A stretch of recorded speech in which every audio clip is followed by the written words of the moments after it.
Hey guys, Craig here. Final update on the Fury build then. So starting at the front, I've had the plaque made. It's in a World War II German font saying I know where to hit it, which is one of the comments that one of the lads made in the tank as they're coming up against the Tiger. So what we've got on the bottom then, down here, is the real mud mixed with PVA mixture. As you can see, it's I've had little speckly bits, little bits of green, little bits of plants here and there to make it look as though it's been churned up. Bits of rubble all over the place. Literally just mix that with PVA, let it dry, and this is the effect that you get. That kind of, well, in effect it is a field, isn't it? It's real mud.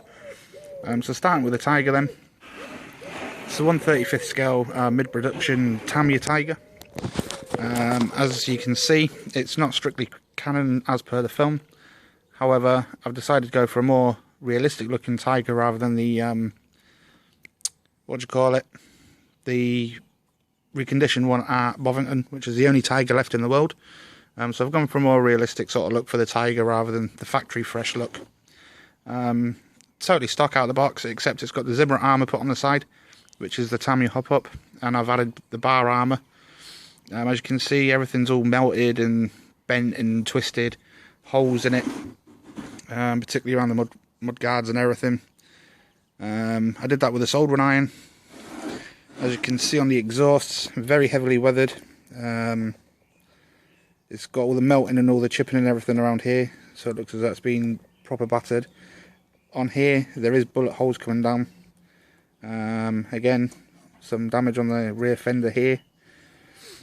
On the back of the turret itself, we've got the battle damage here from where it looks as though it's been shot, and again there's a couple of bits around this corner, so it looks as though the bullet's gone all the way through. On the actual cupola up here, I've added Foreman 560 to give it the glass and the windows, which you don't get in the kit. It's been heavily weathered, heavily washed, and that's pretty much the Tiger. I use the PVA mud mixture on the tracks and on the road wheels, so you can see it gives a really good effect, as if the weight of the tank's actually squashed it down. And that's pretty much all I can say about the Tiger. On to Fury itself then. This is the Tamiya 1/35th M4A3 EZA. The tank itself is out of the box, but the extra bits, the Fury bits, are from Legend Productions, which is all the accessories that you see all over it, the actual Fury parts. Fury itself has had the same treatment as the Tiger, with the PVA mud mixture on the tracks and that to give it that squashed down, compact look, as if the weight of the tank's been on it. Heavily weathered. It's got debris and everything here from where it was in the scene where the anti-aircraft gun gets it in the town, where the old man gets shot from the sniper. So this would be the debris from that, where the tank hasn't shaken it loose, driving to where it is. I've added the log armour to the side, and as you can see, the Tiger's just shot the the log armour off, which is why the logs are down on the floor there next to Fury. The actual battle damage itself was done by soldering iron, so we've got some there on the side of the turret. And again, we've got a few dinks on the front of the mantlet there. The figure is from Dragon. It's all hand painted. As you can see, I've tried to make a representation of War Daddy. I've added all the insignia and the ranks and that onto his arms. It's not going to focus in on that. So that's all hand painted, the insignia and everything onto his arms. Moving the actual tank around, I've now added the the extra rope on the back there, which I forgot to add, which was pointed out to me today, so I've added that now. So that's now finished that part off. So it kind of makes sense, because obviously that stuff would have fell off without it. Moving on to the back of the actual tank. Oh, on the sides, down here and here, I added the drainage holes so the fuel could run out, which is missed in the actual Tamiya build. You've got to drill that out yourself. I've added the pink rag on the back, as you can see, the aircraft identification panel. That's just PVA and tissue paper to make that.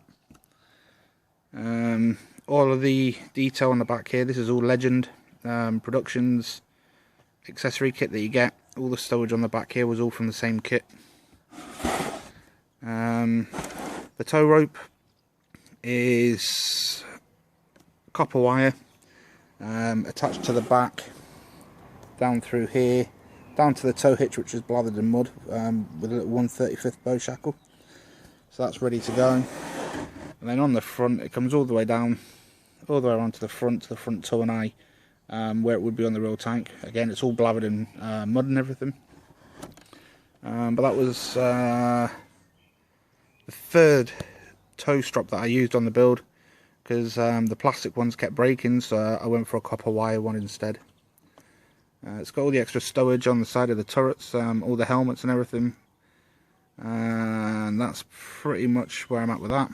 The antenna is just a piece of copper wire bent over, and then it's got the cotton there as a tie down to give it that bending over sort of like look.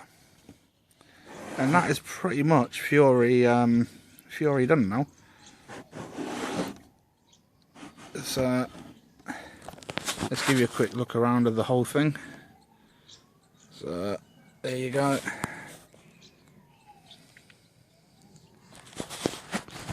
So if you're a war daddy in the scene, and if you watch the video, that's kind of the look he's going to be getting at that tiger while he's talking down on the radios, telling him where to go and what to do. As you can see, it's got the indents in the mud down there where the tiger's been. Give it that extra weight, and that's it's got the impression in there. I did that while the PVA was wet. And that is pretty much it, guys, to be honest. So that's Fury in all her glory. There's a tiger in all her glory. And when you actually see these two put together, when they say in the film that thing's a beast, yeah, you can see quite easily at 1/35 scale that the tiger is quite considerably larger than the Sherman. So I can understand why they were a little bit worried when this thing shows up shooting at them. But anyway, that's the Fury Dio then, all finished and complete. If you've got any comments or questions, then just give us a shout. Thanks for now, guys. See you later.